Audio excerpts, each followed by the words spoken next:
Dinamis, persembahan KPU Klaten. Assalamualaikum warahmatullahi wabarakatuh. Salam sejahtera untuk kita semua. Selamat datang di podcast Dinamis, Dialog dan Informasi di hari Kamis persembahan KPU Klaten. Nah, teman pemilih, sebagai badan publik, KPU memiliki kewajiban untuk terbuka dalam memberikan informasi kepada masyarakat.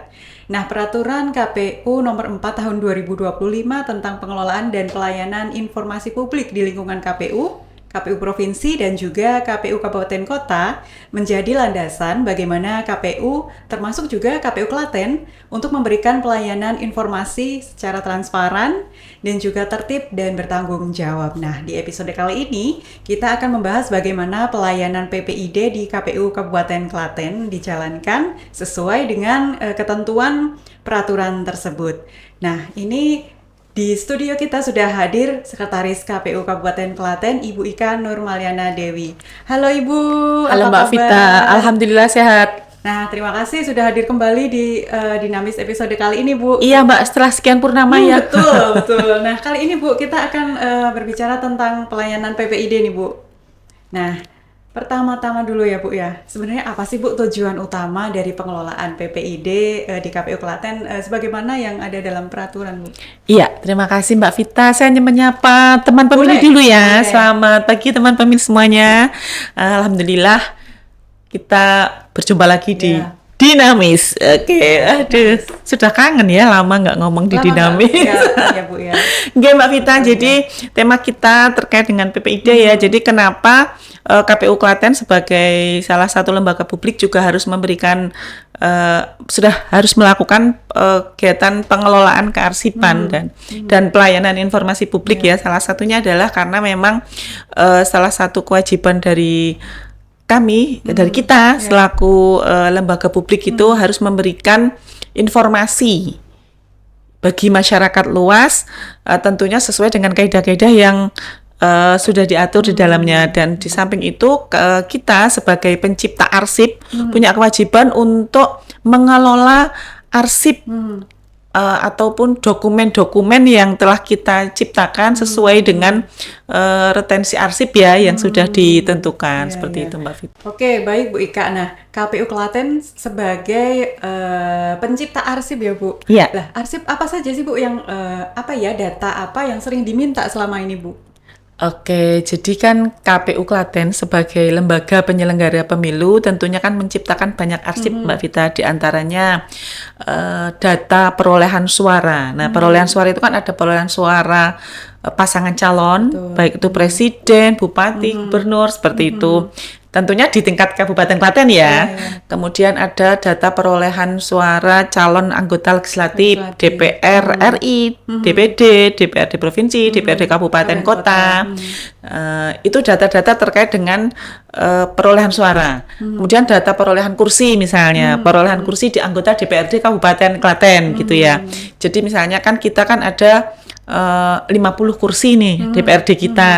Kemudian sebaran perolehan kursinya, kemudian suara per partai misalnya seperti itu kan data-data itu yang kita punya, yang kita kuasai. Kemudian selain itu juga ada data pemutakhiran data pemilih atau misalnya kalau di pemilu itu ada DPT, ada DPS seperti itu nggih. Rekap-rekapnya Bu ya. Nggih, rekap-rekap data pemilih tentang data pemilih berkelanjutan kita juga punya yang kita lakukan setiap triwulan ini ya secara berkelanjutan seperti itu misalnya. Nah, kurang lebih itu Mbak data-data yang ada di KPU. Berarti banyak juga ya Bu ya mungkin yang dibutuhkan masyarakat ini kaitannya dengan mungkin perolehan suara dari tingkat kabupaten bahkan sampai tingkat data kita sampai di tingkat TPS tentunya. Bahkan sampai di tingkat TPS ya. Kemudian ada juga perolehan kursi terkait juga dengan jumlah-jumlah TPS mungkin ya Bu ya. Betul, sebaran TPS ya, peta TPS, lokasi TPS, jumlah TPS di masing-masing desa misalnya seperti itu. Bahkan sampai ke tingkat yang paling bawah ya Bu ya. Nah kemudian mungkin juga ada data-data logistik Bu. Oh iya, kita kan ada data kebutuhan logistik ya tentunya terkait dengan sebaran TPS misalnya, kemudian data-data kebutuhan surat suara, kemudian data logistik kota bilik dan sebagainya, kebutuhan logistik yang diperlukan untuk kegiatan pemungutan dan penghitungan suara. Tentunya juga dengan informasi-informasi kepemiluan yang lain juga kita ada ya Bu ya. Iya, Mbak Kayak Vita. misalnya seperti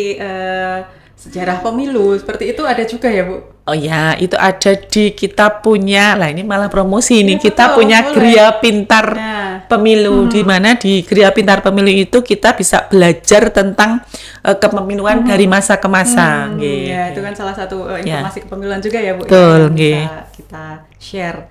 Nah, tapi kalau dengan data-data seperti ini Bu, selama ini siapa sih yang sering mengajukan permohonan informasi ke KPU Klaten Ibu? Iya, jadi selama ini berdasarkan register permintaan informasi publik yang kita punya, kebanyakan yang meminta data itu dari adik-adik mahasiswa. Nggih, jadi untuk kebutuhan penelitian, baik itu untuk tugas kampus atau mungkin yang sering itu untuk skripsi ya. Jadi sudah ada beberapa mahasiswa yang melakukan penelitian di kantor kita ini untuk kebutuhan penyusunan tugas akhir atau skripsinya. Nggih. Sudah ada beberapa. Di samping itu juga tentunya dari partai politik, nggih. Dari partai politik itu secara rutin itu juga memerlukan informasi atau istilahnya data autentifikasi perolehan suara maupun perolehan kursi. Itu kita secara periodik sering meminta kepada kita. Gitu. Kemudian dari masyarakat umum itu ada dari LSM, itu kemudian dari pers itu ya, misalnya kayak ada penelitian dulu itu kayak dari Kompas misalnya ya, dari Kompas itu melakukan penelitian kemudian meminta data-data secara rigid ke kita seperti itu. Kemudian ada lagi dari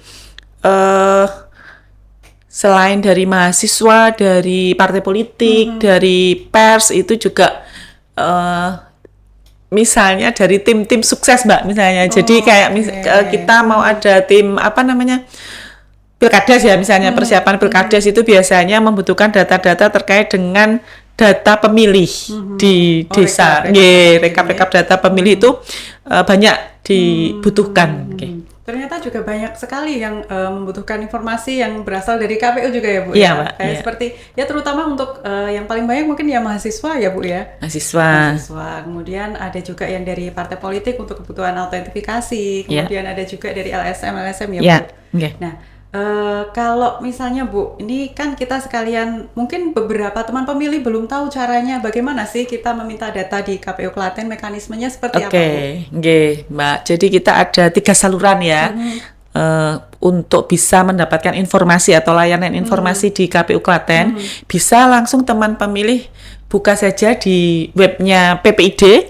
Web PPID. Alamatnya di klatenkap.ppid.kpu.go.id.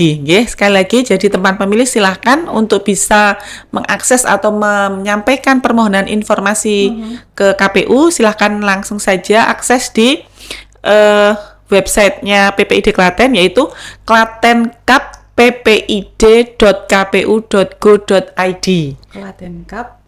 Klatenkap PPID. klatenkap.ppid.kpu.go.id. Websitenya PPID Klaten. Kalau dari website KPU Klaten apa bisa juga Bu? Bisa, kalau untuk lebih mudah kan bisa dari klatenkap.kpu.go.id itu nanti masuk ke websitenya KPU secara umum nanti di situ ada bisa klik. Bisa disambungkan ke linknya di web PPID di sana nanti silahkan akan ada formulir-formulir yang harus diisi. Jadi ada formulir permintaan informasi jadi silahkan nanti di sana diisi kemudian melampirkan KTP ya atau identitas diri istilahnya. Karena kita kan juga harus jelas ya kalau mau ngasih informasi siapa kemudian untuk apa dan data yang diminta itu apa gitu. Apakah itu berupa soft copy atau hard copy misalnya, itu juga perlu dicantumkan di sana. Kalau selain itu Bu, jadi tadi web ya, melalui web KPU, kemudian ada web PPID, juga bisa melalui WA. Karena kita ada WA Humas, barangkali bisa dicatat nomornya 0858 4829 2777. Jadi nomor WA Humasnya KPU Klaten 0858 4829 2777. Itu langsung bisa nomor WA. Tentunya di jam dan hari kerja, hari dan jam kerja nggih. Kalau dari WA nanti gimana Bu mekanismenya, apakah tetap nanti juga mengisi juga ya? Iya, nanti silahkan menghubungi admin, nanti akan bisa dilayani selanjutnya oleh admin, tinggal mengikuti saja. Nah, selain itu tentu bisa langsung datang ke kantor KPU Klaten ini di Jalan Mayor Kusmanto nomor 25. Klaten, Sekarsuli, Klaten Utara. Nggih, bisa langsung datang ke sini. Nanti bisa di depan ada security ya. Kalau kita istilahnya namanya jagat saksana. Security lah ya secara umumnya itu nanti silakan disampaikan di sana, nanti akan langsung diarahkan ke PPID dan akan dilayani oleh petugas di sana, di desk ya layanan PPID. Oke, berarti kan tadi bisa melalui website KPU Klaten, nanti akan diarahkan ke web khusus PPID. Bisa ya Bu ya. Bisa juga langsung ke web khusus PPID KPU Klaten ya. Kemudian bisa juga lewat saluran WA melalui Humas KPU Klaten. Atau mungkin bisa teman pemilih langsung datang ke kantor ya Bu ya. Silakan. Nah itu berarti kalau informasi pemohon informasi nanti yang dibutuhkan adalah berarti data diri ya Bu. Identitas diri, identitas diri ya mungkin ya KTP lah ya, fotokopi KTP. KTP dan juga keperluan. Untuk apa kebutuhannya, kemudian jenis data yang diminta berupa apa gitu. Oke, baik Bu. Nah, berarti tadi Ibu ngertikan kalau ada yang langsung datang ke sini nanti akan disambut oleh tim PPID ya Bu? Ke depan dulu lah ya, ke security mestinya. Kemudian nanti diarahkan kepada ke PPID. Berarti ada tim khusus ini ya Bu ya? Kalau untuk dalam PKPU itu semacam ada struktur gitu ya Bu ya? Strukturnya seperti apa itu Bu? Jadi di PPID itu kan kita ada yang namanya di struktur awalnya ada namanya pembina gitu ya. Pembina PPID itu adalah komisioner, ketua dan anggota KPU. Itu adalah tim pembina. Kemudian ada atasan PPID. Atasan PPID itu sekretaris KPU. Selanjutnya ada tim pertimbangan. Tim pertimbangan itu adalah anggota KPU divisi Parmas atau sosialisasi pendidikan pemilih partisipasi masyarakat, itu yang membawahi selaku tupoksi dari Kadif. Jadi anggota KPU kan ada divisinya masing-masing. Nah, yang membawahi PPID ini adalah Kadif Sosdikli Parmas. Kita memanggilnya seperti itu, agak panjang. Kemudian ada tim pertimbangannya, ada sekretaris dan juga ada Kasubag Parmas. Partisipasi masyarakat, kehumasan yang membidangi bagian partisipasi masyarakat. Kemudian selain itu juga strukturnya selanjutnya adalah PPID ya, tadi tim pertimbangan, kemudian ada PPID sendiri, pejabat pengelola informasi dan dokumentasi itu dipegang oleh Kasubag, kepala subbagian yang membidangi partisipasi masyarakat. Kemudian ada tim penghubung, di bawahnya ada tim penghubung penyedia informasi dan dokumentasi. Kemudian yang terakhir ada DES, tadi DES pelayanan informasi dan dokumentasi yang siap untuk memberikan pelayanan kepada teman pemilih yang datang ke KPU. Teman pemilih ketemu dengan DES ini ya. Baik Bu. Nah, setelah kita mengisi ya Bu, teman pemilih mengisi kebutuhan informasi, kemudian kebutuhan informasi yang dibutuhkan apa, kemudian selanjutnya diserahkan kepada PPID pelayanan Kemudian selanjutnya bagaimana nanti Bu mekanisme untuk data informasi yang diminta tadi? Penyerahannya seperti apa mekanismenya? Ya Mbak Vita, jadi nanti tergantung juga dari data yang diminta ya. Jadi ketika sudah mengisi informasi itu, apabila saat itu bisa kita memberikan pelayanan semaksimal mungkin ya. Jadi ketika data yang diminta itu sudah bisa kita berikan pada hari itu, pada saat itu nanti langsung kita sampaikan.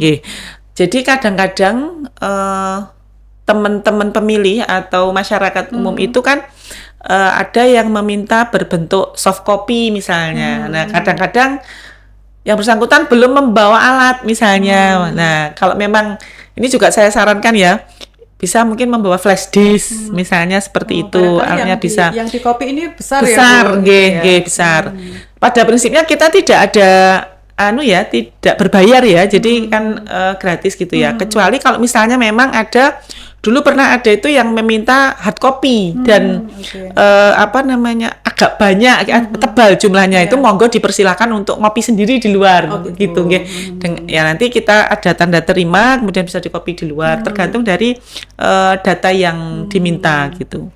Oke, berarti ketika nanti datanya sudah siap, bisa diberikan di hari yang sama ya ketika Nggih, meminta ya, data ya Bu ya. ya. Tapi ketika belum nanti akan dihubungi sesuai dengan informasi pribadi yang diberikan ya Bu, kontak personnya ya Bu. Iya ya? Mbak, iya. Oke, baik Ibu. Sebenarnya cukup mudah ya teman pemilih ketika teman pemilih membutuhkan data-data tertentu terkait kepemiluan, nanti bisa mengajukan sesuai dengan yang tadi disebutkan Ibu, bisa lewat website, bisa lewat WA, kemudian bisa datang langsung. Nah, Bu, pesan Ibu untuk masyarakat yang ingin mendapatkan data dan informasi kepemiluan Ibu apa Bu? Baik, teman pemilih, jadi silakan datang ke KPU Kabupaten Klaten untuk bisa mendapatkan informasi-informasi terkait dengan kepemiluan. Kami dengan tangan terbuka dan senang hati pasti akan memberikan pelayanan kepada panjenengan semuanya sesuai dengan data-data yang memang kami kuasai, tentunya seperti itu. Dan kita akan memberikan pelayanan sebaik mungkin kepada permintaan informasi yang akan disampaikan ke KPU. Dan di samping itu tadi Mbak Vita juga sudah menyampaikan bahwa di KPU Klaten juga ada Gria Pintar Pemilu. Nah, ini terutama kepada pemilih pemula. Ini sekalian promosi ya Mbak Vita. Betul Bu, betul. Oke, jadi kita ada program untuk Gria Pintar Pemilu ini, silakan bisa dikunjungi, terutama dari mungkin siswa-siswi SMP, SMA begitu ya, untuk pengenalan terkait dengan sistem kepemiluan atau apapun terkait dengan kepemiluan. Kita siap untuk bisa memberikan informasi dan pelayanan, begitu Mbak Vita. Baiknya. Intinya adalah KPU Klaten berkomitmen ya Bu Iya. ya untuk selalu meningkatkan kualitas pelayanan PPID. Sesuai dengan Juga- tagline KPU Mbak Iya. Vita. KPU melayani. Betul. Baik Bu Ika. Ya. Iya. Baik Ibu, terima kasih Iya, sudah Mbak hadir Vita. di Dinamis episode kali ini. Dan teman pemilih, kita sudah mendengarkan penjelasan yang sangat lengkap dari Ibu Ika terkait bagaimana pelayanan informasi publik dijalankan melalui PPID di KPU Klaten. Nah, tentunya kami informasikan sekali lagi ya bagi teman pemilih dimanapun Anda berada, jika teman pemilih ingin mengajukan permohonan informasi kepemiluan, pertama-tama yang menjadi rujukan adalah website KPU Klaten ya. Kemudian nanti ada tombol untuk menuju ke website khusus PPID. Ataupun jika teman pemilih bisa, jika teman pemilih ingin langsung ke web PPID juga bisa, langsung ada alamatnya tersendiri, dan kemudian juga bisa melalui melalui WA Humas, dan juga bisa datang langsung ke kantor KPU Klaten. Nah, semoga episode kali ini bermanfaat dan juga bisa menambah pemahaman teman pemilih terkait dengan mekanisme permohonan data di KPU Klaten. Dan terima kasih sudah menyaksikan podcast Dinamis episode kali ini, dan sampai jumpa di podcast Dinamis episode berikutnya. Akhir kata, wassalamualaikum warahmatullahi wabarakatuh.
Dinamis persembahan KPU Klaten.